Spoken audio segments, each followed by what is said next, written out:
Hi, this is Steve Novella from the Skeptics Guide to the Universe podcast. This video is part of my TikTok series on logical fallacies, critical thinking, heuristics, metacognition, basically ways to help you think clearly and consistently and to identify good and bad arguments.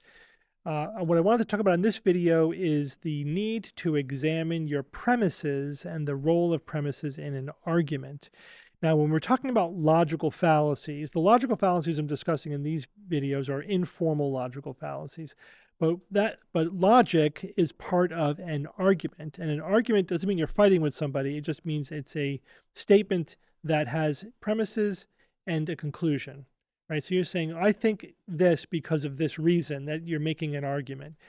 The general form of an argument is that you start with one or more premises. These are facts that you assume to be true as part of your argument.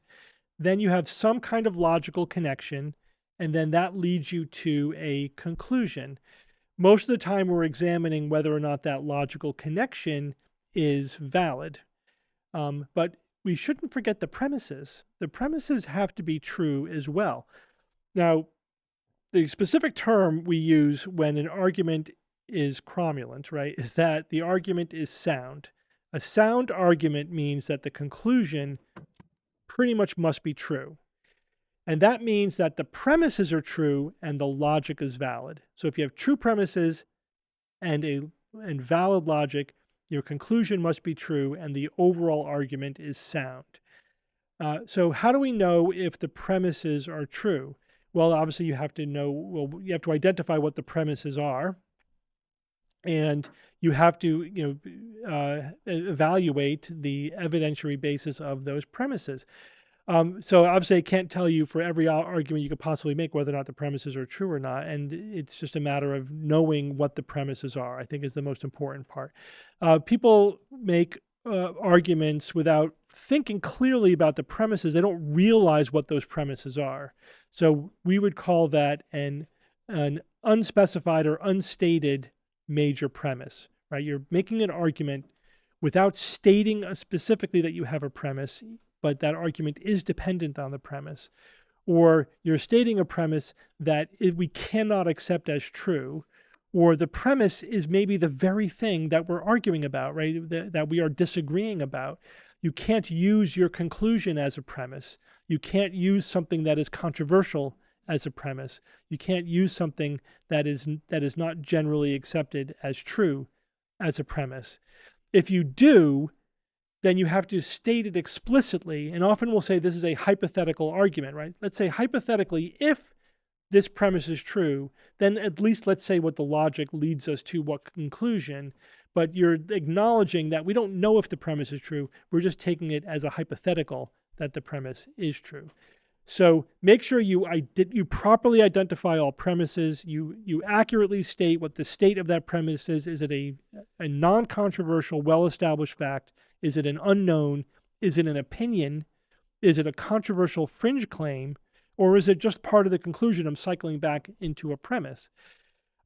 When you break down your argument in that way, I think you often will be able to identify a lot of the reasons why different people will disagree, right? If you're disagreeing with somebody about a factual claim, then that's important. If it's an opinion or a subjective, a claim or a matter of priority or whatever, then you at least can agree to disagree, in that we're not talking about something that is objectively true or false.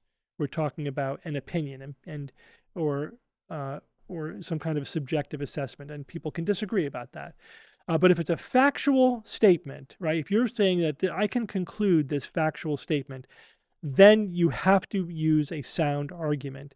And if two people disagree, then one or both of them are either using logic which is not valid, or they're relying upon premises which are not true. And those premises may be unstated, or they may just be making assumptions about them. So if you just break it down, say, okay, we disagree. So let's talk about what are our premises, and can we agree on those premises? Because if you can't, there's no point in even talking about the logic, because you're not agreeing on the premises. That's where you have to start. If you can agree on the premises, then you should be able to get to the same conclusion as long as your logic then is valid. So then you could focus on the logic to make sure that everyone is using valid logic. So breaking down a disagreement in that way is extremely useful. You're not just asserting your position or making an argument and then disagreeing with the other person. You say, all right, one or both of us is wrong here. Let's break it down and see what's right and what's wrong. And oftentimes I find that is the best way to resolve a disagreement. When you start to list explicitly what the premises are, and then you can, these days you can just look up online, say, let's say, is this premise true or not? Let's find out.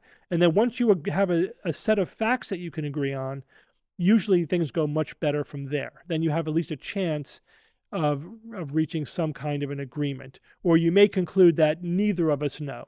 We're just both making assumptions about what we think is going on, but neither of us have the actual direct firsthand information about what's going on.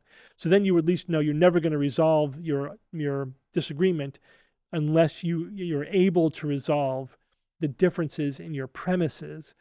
So don't forget to question your premise, all your premises, to explicitly state them, and to at least know what your starting point is for any argument that you make based upon those premises.